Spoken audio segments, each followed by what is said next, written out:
প্রিয় দর্শক, দেখতে পাচ্ছেন আমরা চলে এসেছি আমলাডাঙ্গি গ্রামে। আমাদের পাড়া আমাদের সমাধান এই বিষয়ে প্রত্যেক পাড়ায় মিটিং করছে, আপনারা দেখুন। সিস্টেমটা আগে ঠিক করে নে। যা হোক, বিষয় হলো আমাদের পাড়া আমাদের সমাধান।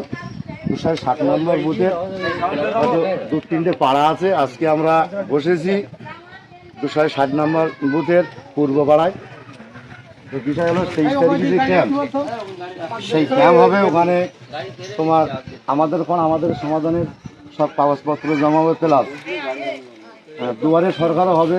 যাদের বিধবা ভাতা, বার্ধক্য ভাতা, বেকার ভাতা, কৃষি ভাণ্ডার, এইসব নিয়ে 7 নম্বর থেকে সভাপতির নাম ঘোষণা করছি, গোলাম বিশ্বাস মহল।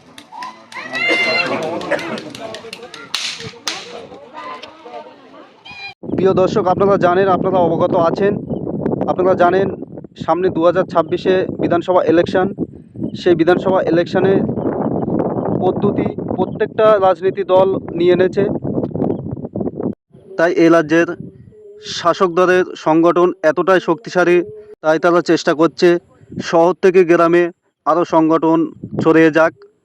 তাই প্রত্যেকটা গ্রামে প্রত্যেক পাড়ায় তারা চলে যাচ্ছে দিদির উন্নয়ন নিয়ে। আমাদের পাড়া আমাদের সমাধান, দিদির উন্নয়ন তারা মানুষের সামনে আরও প্রচার করছে। তারা মানুষকে বোঝাচ্ছে 2026-এ দিদির হাত শক্ত করুন, দিদির উন্নয়ন সবাই পান। আপনারা দেখতে থাকুন নিউজ হল 24। 247 বুথের সভাপতি সুরবালী বাবু মিটিংই থাকে, আমাদের খুব ভালো লাগে। কমিটির সমস্ত সদস্য, গ্রামবাসী সবাই আছে। আমাদের পর আমাদের সমাধান বিষয়টা হলো উন্নয়ন। আমরা চাই উন্নয়ন। উন্নয়ন উন্নয়নের মতো পথ আমাদের করতে হবে। উন্নয়ন সবসময় উন্নয়ন আমাদের দেবে, কিন্তু আমাদের নেত্রী মমতা ব্যানার্জি, তিনি 21শে জুলাইতে আমি একটা নতুন বার্তা বলি। সেটা কি বার্তা তিনি বলিনি, 21শে জুলাইতে বলে দিয়েছিল যে প্রতি বুথে 10 লক্ষ করে টাকা দেবো।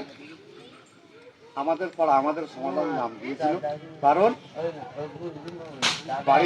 বাড়ির আশেপাশে অনেক রাস্তা, ছোটোখাটো রাস্তার সমস্যা আছে। যেখানে অন্ধকার আছে আলো হবে, যেখানে কল নেই কল হবে। তার জন্য আমি 10 লক্ষ করে টাকা প্রতি মেম্বার দিচ্ছি আমি। যাই হোক,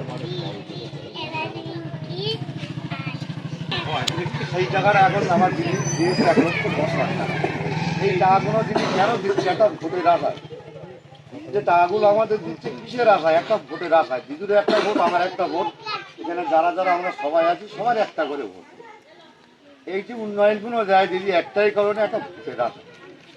আমি আমার বৃদ্ধ মা আমার বাড়িতে আছে, আমি আমার মায়ের কথা বলছি। আমি একটা সন্তান, সে আমার জন্ম দিয়েছে, লালন পালন করে মানুষ করেছে। কিন্তু মা এখন বৃদ্ধ হয়ে গেছে, 64 বছর বয়স তার হয়ে গেছে। এখন মার আমি মাসে 1,000 টাকা আমি কোনোদিন আমি সন্তান হিসেবে তার হাতে তুলে দিতে পারিনি। সেই টাকাটা তুলে দিচ্ছে আমার জননেত্রী মমতা ব্যানার্জি। দেখবো আমরা 23 তারিখে সেগুলো কিন্তু তারা নেই। তারা যদি না থাকে তাহলে আমাদের কাজের প্রয়োজন নেই।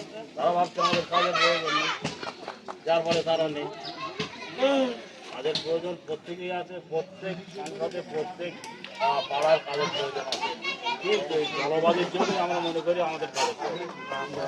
যদি তাই মনে করে থাকে যে এই দলবাজি করবো, আমরা কাজের প্রয়োজন নেই, তাহলে তাই করি, কোনো অসুবিধা নেই। আমরা এই 3টে পুকুর লিখেছি, আমরা 3 পুকুর কেটে দেবো, এই 3 করে কাজ দেবো।